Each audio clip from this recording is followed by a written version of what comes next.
Hey, my name is Burnette with DellTechCenter.com, and this is the XenClient installation video. We're going to show you how easy it is to install. When you go to your computer, hit F2 and get into the BIOS, and you're going to start by going up to the system configuration, go down to SATA operation, and make sure that the AHCI option is selected. Now, there's a few other things that we're going to want to do here in the BIOS just to make sure that we get the installation going properly. You go to Virtualization Support, then to Virtualization. Make sure that the Enable Intel Virtualization Technology checkbox is checked. You go down to the next one and make sure that the Enable is enabled there. And you go down to Trusted Encryption and make sure that is not checked. You do not want that checked. Now from there, we're going to go down to Wireless here. Click on the Wi-Fi catcher and make sure that that is selected as disabled. And it's going to begin to do its thing there once you hit continue, and the installation is going to get started there. So kind of let it do its thing. It takes a few minutes to get to that point. You can go to advanced or quick. We're going to do the quick install, and obviously you see the license. Now you can also go to the link that I'm going to put on the screen here on the Dell Tech Center website, and you can go there to get the written instructions on the Enterprise Client section. And you just follow the prompts as they're coming in. Now here, when it asks you to verify the CD-ROM, you can click skip. We're starting over from one we've already installed, so we're going to have that redo that. And then you enter a password for the system. And it's going to ask you for this password twice.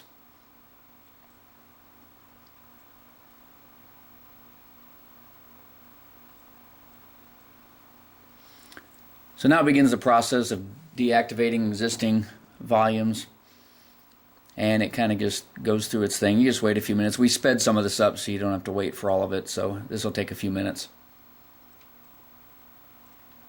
And once it's succeeded, you hit continue and then you reboot. Now when you reboot, you got to make sure to get back into the BIOS and update the boot to sequence, because we had it set up to boot to the CD so that we could get this installed. So we're going to go ahead and go back there, and we're going to click on internal hard drive as an option, and then we're going to go over there and change the order because I just had it go into the CD first, so we're going to move that up to make sure it boots to the hard drive first, and we're going to get there. Now that went really quick, but that'll take a second to get there. From here we want to create our first VM, so we're going to create that from a CD that we're going to install. So what you do here is you basically go in and set this up so that you're going to name it whatever you want. You can click a background.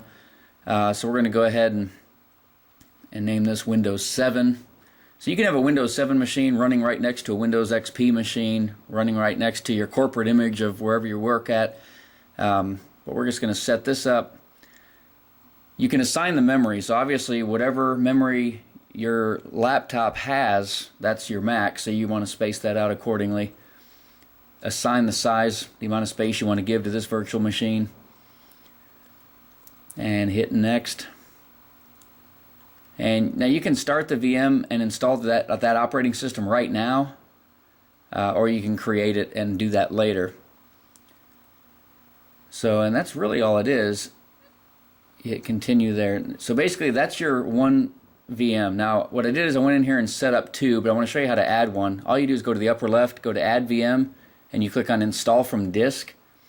And again, we're going to set this up. Basically you're setting up the naming profile here. That's all this part is. So you go through there, name it, select your background. Again, you're going to assign your memory, your vCPUs. And we're going to say that we want to install that later just to show you how this works. So when you hit finish, it kind of winds up, does its thing, and gives you your third VM. And that's as simple as it is. Keep checking back to our client virtualization section, as I'm going to be adding a lot more videos as time goes on to go deeper into not just XenClient, but also XenDesktop, XenApp, and some other client virtualization technologies. One thing to keep in mind, if you do set up a wireless network, you can go into here under the system, get your MAC address, so you can add that to a network if you need to. So thanks for watching the video. Hope this was helpful. Have a great day.